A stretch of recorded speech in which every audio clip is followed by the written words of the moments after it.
अतिथि विद्वान, महाविद्यालय के समस्त आदरणीय कर्मचारीगण और यहाँ पर उपस्थित समस्त मेरे प्रिय विद्यार्थियों, अभी मैंने इस कार्यक्रम को देखा, सुना और हृदयंगम किया और मुझे इस बात को कहने में कोई संकोच नहीं है कि कार्यक्रम मेरी सोच से कहीं ज्यादा था, क्योंकि जैसा डॉक्टर मिश्रा जी ने बताया था, केवल 2 दिन की तैयारी में इतना अच्छा कार्यक्रम प्रस्तुत किया गया।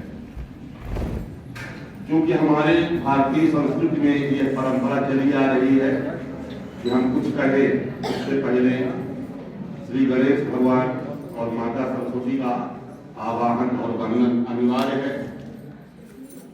अस्तु मैं देववाणी में कुछ श्लोक बोलकर अपने आराध्य का नमन करूंगा। ओम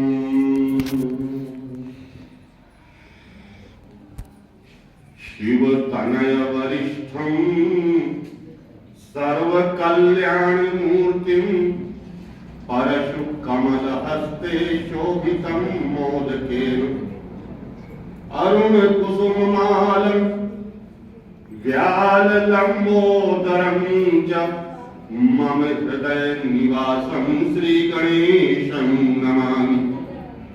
वर्णानामर्थ संघानां रसानां छन्दसामपि मंगलानां च कर्तारौ वंदे वाणी विनायक।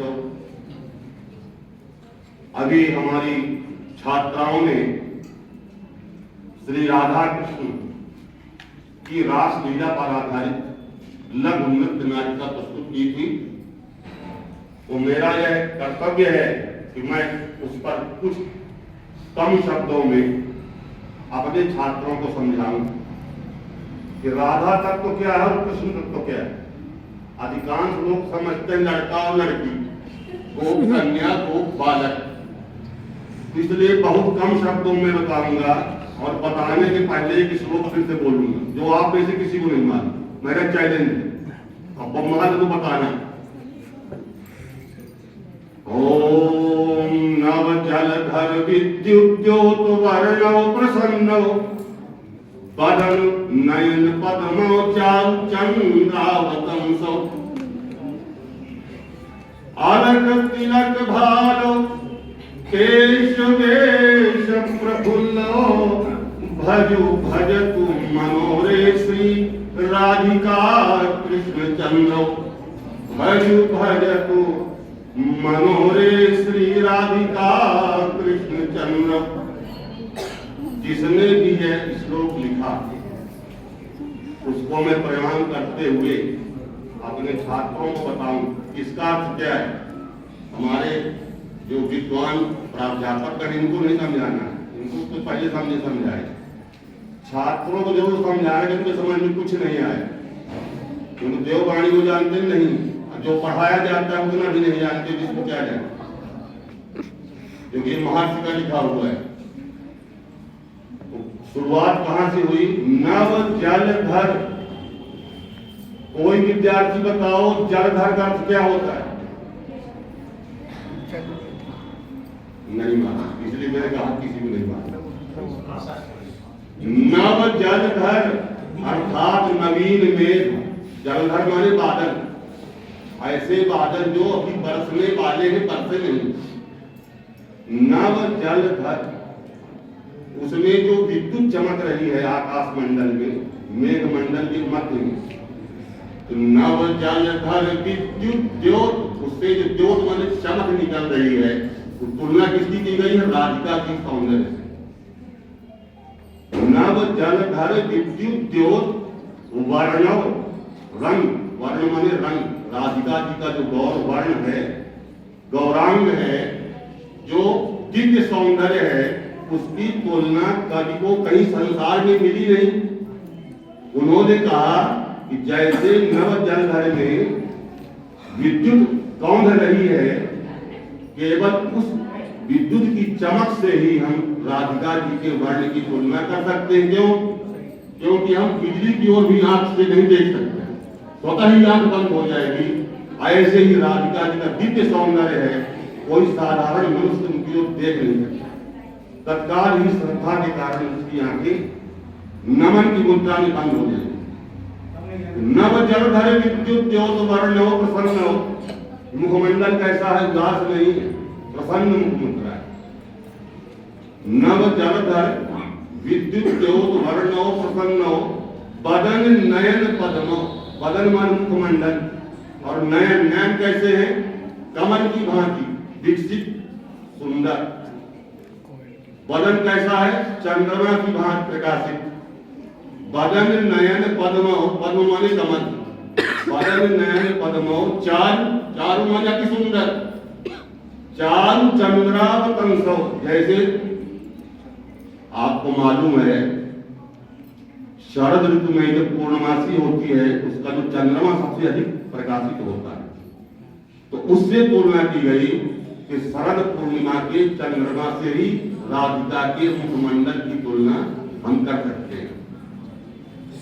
अलग अलग माने घुंघराले बाल, अलग तिलक, तिलक दोनों के मस्तक में है, किसके, राधा और कृष्ण जी के। अलग तिलक भाल, भाल माने मस्तक, केशवेश प्रफुल्ल, जैसे खिला हुआ कमल ऐसे ही खिला हुआ चेहरा, किसका, राधा और कृष्ण। अलग तिलक भालो केशवेश प्रफुल्ल भज, पूरे संसार को कहा गया और अपने मन को कहा गया। भज, भजत, दो शब्द कहा गया, भज अपने मन को, भजत पूरे संसार। भज भजत मनो रे, रे क्यों कहा गया, क्योंकि ये मन दुष्ट भी है, चंचलता इसके अंदर है, विकार ग्रस्त हो जाता है, इसलिए डांटा फटकारा रे। भज संसार में मत भटक, श्रद्धा भक्ति प्रेम और विश्वास के साथ नमन की मुद्रा में उस राधा कृष्ण की युगल छवि का भजन कर। भज भजतु मनोरे श्री राधिका कृष्ण चंद्र। एक श्लोक, दूसरा श्लोक भगवान श्री कृष्ण, इसमें राधा जी नहीं है, केवल कृष्ण। उसके बाद में 2 मिनट एक आऊंगा, हमारे मित्र वक्ता तो विराजी होंगे, हम तो वक्ता ही नहीं, उनको अच्छे टपक पड़ते हैं। भगवान श्री कृष्ण का एक श्लोक सुनिए, इसके रचनाकार है आचार्य मधुसूदन सरस्वती, जो आज के लगभग 600 वर्ष पहले थे और अपने जमाने में भारत के मूर्धन्य विद्वानों में से एक। केवल 2 लाइन का श्लोक है, अब उसकी व्याख्या न करूं, केवल सुन लीजिए, तो व्याख्या करने को बहुत समय लग जाएगा, क्योंकि मेरा स्वभाव में जो भी श्लोक पढ़ता हूं पहले उसका भाव तत्व समझता हूं तब बोलता हूं। तो वंशी विभूषित नवनीरदाभार पीतांबरा तरुण बिंब फलाधरोष्ठा पूर्णेन्दु सुंदर मुखादर बिंद नेत्रा कृष्णा परम किमपि तत्त्वमहं न जाने। निष्कर्ष क्या है, कृष्णा परम किमपि तत्त्वमहं न जाने। आचार्य जी कहते हैं भगवान श्री कृष्ण से बने किसी तत्व को मैं नहीं जानता, अर्थात परम तत्व परम ब्रह्म कौन है, भगवान श्री कृष्ण। अब मैं बच्चों तुमको बताऊं कि हमारी जो देह है, मानव तन, यही है राधा। कौन है राधा, हमारा तन। और इसके अंदर जो प्राण तत्व है वही है कृष्ण। आत्मा को कृष्ण कहा गया, आत्मा वही कृष्ण, कृष्ण को आत्मा कहा गया। अर्थात ऐसा कोई क्षण नहीं है जब राधा और कृष्ण हमारे पास न हो। जिस क्षण कृष्ण दूर हो जाएंगे तो ये फिर ये शव हो जाएगा, अब इसके अंदर शिव नहीं रहेगा।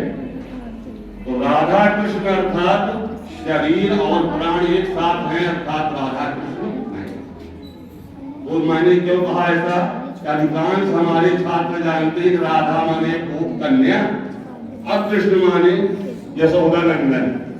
अगर ऐसे ही बात समझ रहे तो वही आप बहुत उथले ज्ञान में हैं, कुछ गहराई में जाइए, क्योंकि महाविद्यालय में अगर ज्ञान प्राप्त नहीं किया तो कहाँ प्राप्त करेंगे है। और मैं आता हूँ समाज शास्त्र विभाग की ओर।